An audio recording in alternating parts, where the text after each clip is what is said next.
Hey guys, it's your international business coach Malte, and in today's episode I'm super excited to talk about one of my personal favorite topics, bootstrapping. What does it mean? How do you apply it to your business? And also how super successful company got started with their founder bootstrapping it to success and now worth of over billions of dollars. So stay tuned and learn about bootstrapping. Today's world is global and digital. To be successful as a business, you need to address this international market. In this video series, I'll show you how to compete with global players and bring your business to the next level by going international.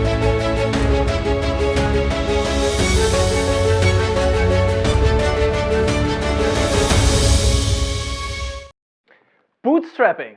Today we are talking about the most minimalistic way of starting a business.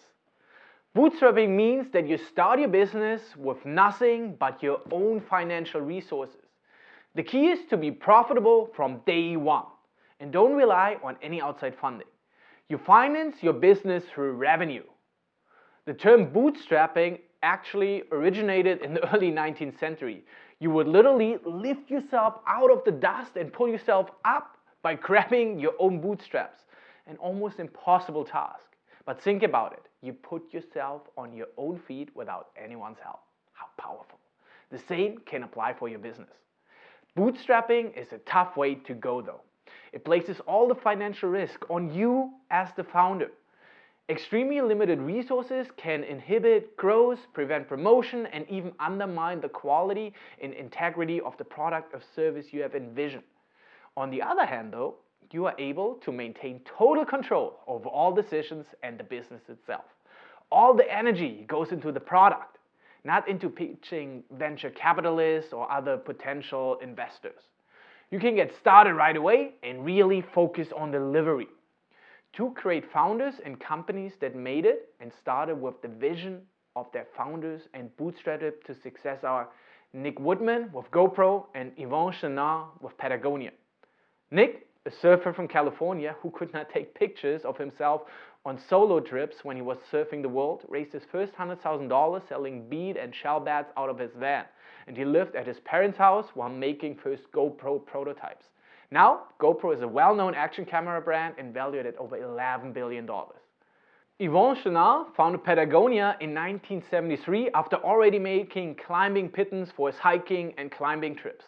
He financed those trips to just selling the gear. And at one point, he started to sell more than he needed for his own trips. So he used that money and saved it and invested the extra money in starting and growing the business. With demand growing, he expanded the line to clothing and other products. Even with the rapid growth in the following years, he never took outside investment. Patagonia is now a B Corporation operating in the employees and public's interest with a global annual revenue of over $700 million. Not bad from a bootstrap start, right? So how do you bootstrap? How do you get started? Think about a minimalist lifestyle, but for your business. What is the bare minimum you need to do to get to the next step? And with bare minimum, I mean financial resources, not work. Sorry to those of you that got excited about that. But bootstrapping is the opposite of the fast line to richness. It means that you as the founder will have to put in the extra work. Who else is going to do it? One of the key elements of bootstrapping, I always say, is to operate as lean as possible. You really want to eliminate any unnecessary costs and limit your overhead. You will need every dollar. For how to operate lean, please check out my other video on lean business models. Another key role is your product. When you bootstrap, you're focused to execute and bring it to market as quickly as possible. This means that your first release product might not have all the bells and whistles that you imagine that you have dreamed of. What is your minimal viable and your minimal marketable product? Which features does your product need to have to just get answers on your idea from real customers? This is more a test vehicle to develop further and see if there is a market opportunity. In bootstrapping, we actually focus on the minimal marketable product.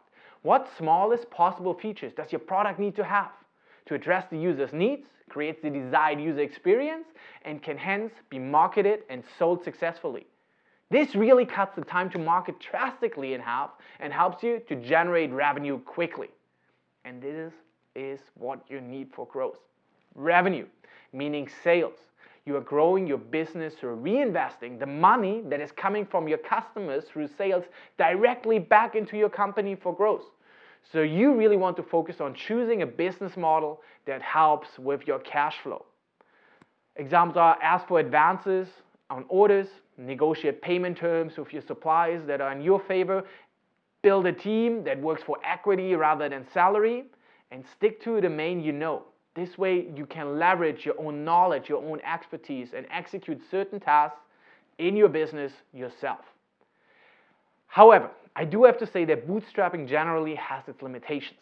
Once you grow your business to a certain size, you almost require additional funding to bring it to the next level.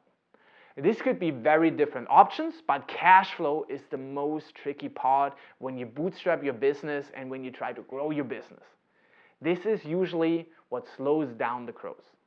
The examples above are great success stories. Most bootstrap businesses don't make it though.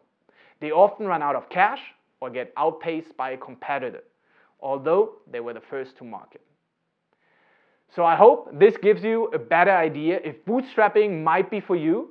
And if you have any questions or want to book a one-on-one consulting session with me, please visit the website or leave a comment, and I will see you at the next video.